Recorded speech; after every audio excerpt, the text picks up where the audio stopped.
రైతు భరోసా పథకానికి సంబంధించి రాష్ట్ర ప్రభుత్వం కీలక నిర్ణయం తీసుకోబోతున్నట్టు వార్తలు వస్తున్నాయి.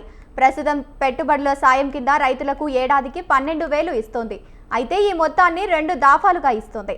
గతంలో బీఆర్ఎస్ ప్రభుత్వం ఏడాదికి 10,000 ఇచ్చింది. యాసంగి సీజన్లో 5,000, వానాకాలంలో 5,000 రైతుల ఖాతాల్లో జమ అయ్యేవి. కాంగ్రెస్ ప్రభుత్వం కూడా అదే విధానాన్ని అమలు చేసింది. అయితే కాంగ్రెస్ పార్టీ రైతు భరోసా పథకం 15,000 ఇస్తామని ప్రకటించింది. తర్వాత ఆర్థిక పరిస్థితుల కారణంగా కేవలం 12,000 మాత్రమే ఇస్తామని ప్రకటించింది. ప్రస్తుతం ఇంకా పూర్తి స్థాయిలో రైతు భరోసా పథకం అమలు కావడం లేదని విమర్శలు వినిపిస్తున్నాయి. ఈ నేపథ్యంలో ప్రభుత్వం ఒకే దఫాలో మొత్తం సొమ్ము ఇవ్వాలని భావిస్తున్నట్లు వార్తలు వస్తున్నాయి.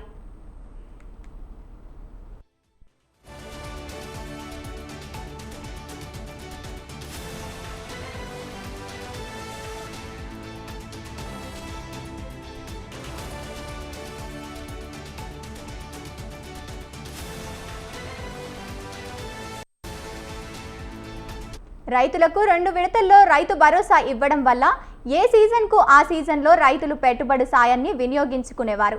కానీ ఇప్పుడు ఒకేసారి ఇవ్వడం వల్ల ఏ మేరకు ప్రయోగం జరుగుతుందో లేదో అని చూడాలి. మరోవైపు ఇంకా వానాకాలం రైతు భరోసానే పూర్తి స్థాయిలో అమలు చేయలేదు. రైతుల ఖాతాల్లో నగదు జమ చేయడం లేదని విమర్శలు వస్తున్నాయి. మరి ఖాతాలో ప్రభుత్వం ఒకేసారి 12,000 వేయబోతుందా అనేది వేచి చూడాల్సిందే.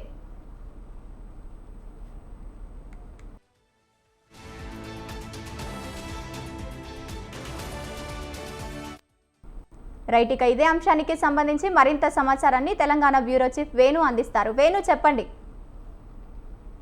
రైతు భరోసా పథకానికి సంబంధించి రాష్ట్ర ప్రభుత్వం కీలక నిర్ణయం తీసుకుంది. అయితే ఎన్నికల ముందు 15,000 రూపాయలు సంవత్సరానికి ఇస్తామని చెప్పినప్పటికీ కూడా వాస్తవంగా అనుకున్నటువంటి బడ్జెట్ లేకపోవడంతో 12,000 రూపాయల వరకు సంవత్సరానికి ఒక ఎకరానికి ఇస్తామని చెప్పి రాష్ట్ర ప్రభుత్వం ప్రకటించింది. అయితే మొదట రాగానే ఏదైతే ఎన్నికలు పూర్తయ్యాక ఒకసారి మాత్రమే మొదటి విడత రైతు భరోసా పథకాన్ని అందించింది. అనంతరం ఏదైతే రైతు భరోసా పథకానికి గైడ్ లైన్స్ రూపొందించాలి, అలాగే ఎవరైతే వ్యవసాయ కూలీలు ఉంటారో వారికి కూడా రైతు భరోసాని అమలు చేస్తామని చెప్పి రాష్ట్ర ప్రభుత్వం ప్రకటించడం జరిగింది. అందుకు సంబంధించి కూడా ఆ దిశగా చర్యలు తీసుకొని ఒక జీవో కూడా రిలీజ్ చేయడం జరిగింది.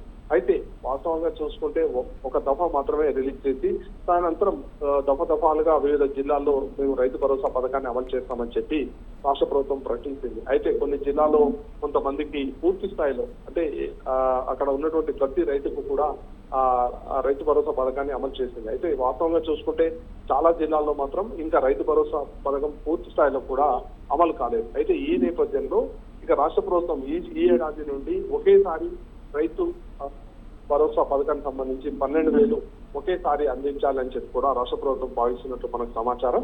అయితే ఇందుకు సంబంధించి సాధ్యాసాధ్యాలను కూడా ఇప్పటికే ఏదైతే రాష్ట్ర ప్రభుత్వానికి వస్తున్నటువంటి ఆ ఆర్థిక శాఖ నిధుల నుండి ఏ మేరకు మనం ఇవ్వగలుగుతాం ఏంటి అనే దానిపైన ఇటు రాష్ట్ర ప్రభుత్వం కూడా చర్చిస్తున్నటువంటి పరిస్థితి ఉంది. అయితే మరోవైపు ప్రస్తుతం ఇంకా పూర్తి స్థాయిలో కూడా రైతు భరోసా పథకాన్ని అమలు చేయకపోవడంతో పెద్ద ఎత్తున విమర్శలు కూడా వస్తున్నటువంటి పరిస్థితి. ఈ నేపథ్యంలో ప్రభుత్వం ఒకే దఫా మొత్తం ఇవ్వాలని చెప్పి కూడా భావిస్తున్నట్లు దీనికి సంబంధించి ఆర్థిక శాఖతో కూడా చర్చిస్తున్నట్లు సమాచారం. ఇక రైతులకు మామూలుగా అయితే 2 విడతల్లో రైతు భరోసా ఇవ్వడం జరుగుతుంది. అయితే ఏ సీజన్ కి ఆ సీజన్ లో రైతులు పెట్టుబడి సాయాన్ని వినియోగించుకునేవారు. కానీ ఇప్పుడు ఒకేసారి ఇవ్వడం వల్ల ఏ మేరకు ప్రయోజనం జరుగుతుందో అనేది కూడా ఇటు ఒకవైపు చర్చ జరుగుతున్నటువంటి పరిస్థితి. మరోవైపు ఇంకా వానాకాలం సంబంధించి రైతు భరోసాని పూర్తి స్థాయిలో అమలు చేయలేదు. ఇక రైతుల ఖాతాలో నగదు జమ చేయడం లేదనేటువంటి విమర్శలు కూడా రాష్ట్ర ప్రభుత్వం మీద ఉన్నాయి. మరి ఈ నేపథ్యంలో ప్రభుత్వం ఒకేసారి 12,000 ఇస్తుందా లేదా అనేటువంటి చర్చ మాత్రం ఇటు జరుగుతున్నటువంటి పరిస్థితి ఉంది.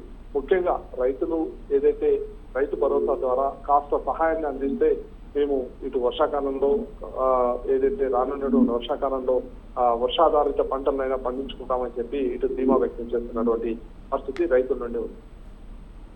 Thank you Venu.